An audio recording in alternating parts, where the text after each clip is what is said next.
All right, so we're back to it here. I actually charged my phone for a few minutes, but a couple things that I did, which were pretty minor, so I didn't want to bore you with those. Installation of this knob right here. That's just for the clean out door.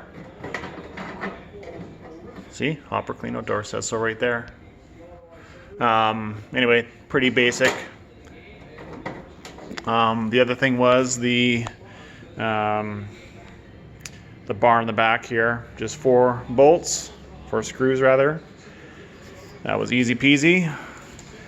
The other one was the hopper fill door support, so it doesn't just flop all the way forward. Anyway, just 1 screw up top, and then another screw inside the hopper, so pretty easy.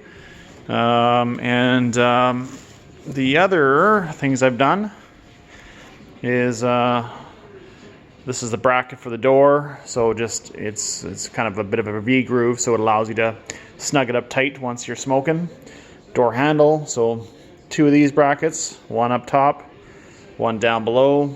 Door handle, and then the door clasp itself. So yeah, pretty straightforward. And we'll pause it here and continue on in a minute. All right, so this is where the fun begins. It's the installation of the cooking components. So basically we've got these brackets, and there's 14 of them, which would probably, you see that? Which kind of tells me that there are 7 levels of cooking enjoyment to be had. So I'm just gonna stick them kind of a little bit randomly. But that is effectively what we're doing. So I can get to that later, but so you can see here we got a pile of them, 7 per side, 14 total. And then we've also got the drip pan. Get that junk out of there.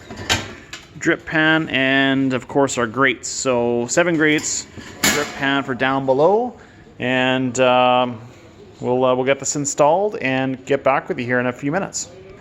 Okay, so I've got some of these brackets in. Well, actually I've got all of them in.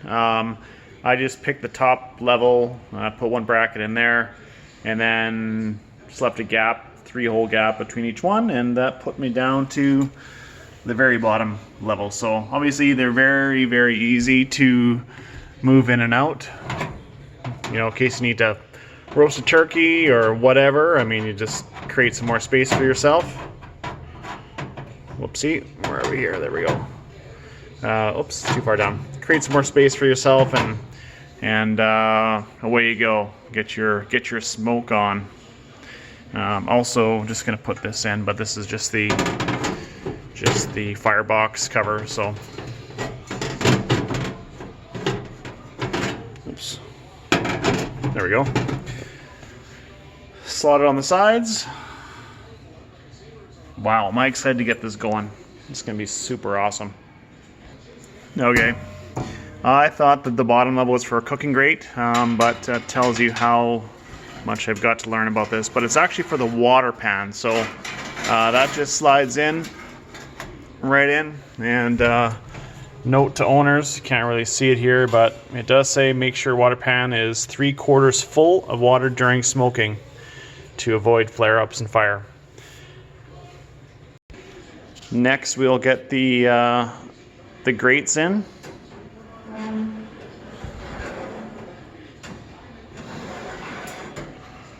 Oopsie, we'll go this way. Here we go. And go in there like a dream. All right, rock and roll. So we've got the grates all in. We got the water pan in. We've got the flame box cover in. And last but not least, we've just got to get the chimney on. All right, so we're all done the assembly. Again, just some points to recap. I suggest opening the box with the leg side down and sliding it out and then laying it back on its back. It was very easy to assemble. Louisiana Grills did a great job with this vertical smoker, and I look forward to to coming back to you with the first smoke. One more thing, this unit comes with 2 probes, which is awesome. So various settings, 25-degree increments. So we got the smoke setting. Can you see that? Get in focus here. Smoke setting, very positive field dial. It's a digital display. Yeah, it's just from what I've read and from what I've spoken to other owners about, it's a fantastic smoker. Anyway, thanks to Louisiana Grills. I'm looking forward to giving this a shot. This is gonna be awesome. Thanks for tuning in. Take care.